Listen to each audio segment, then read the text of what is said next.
Lawfare doesn't rely on winning. It relies on wearing people down. It relies on the weight of accusation. It relies on fear. The state doesn't need to convict you for terrorism to make you feel like you're carrying the label. It just needs to prosecute you and let the public imagination do the rest. Stracker was acquitted, but she still had to endure the process, the stigma, the headlines, the time, the cost, the intrusion, and that's the point. The process becomes the punishment even when the verdict isn't.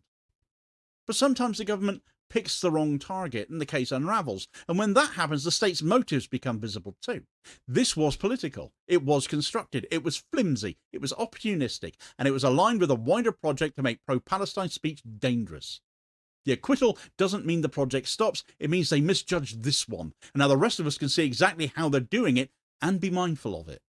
They tried to criminalise a political position, they tried to twist the meaning of terrorism, they tried to use the courts to send a message, and the court sent one back, and the case collapsed because it had nothing underneath it.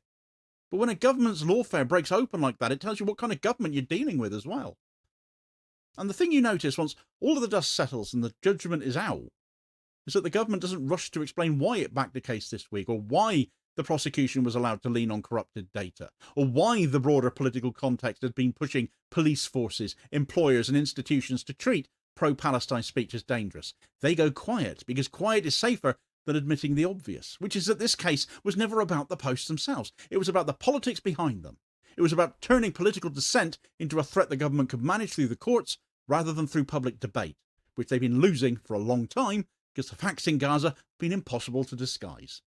And when you can't win an argument honestly, you start redefining what the argument is, which is exactly what this government has been trying to do by shifting dissent into the domain of extremism. The irony is that the government's own behaviour during the trial made the political motive clearer, not less so.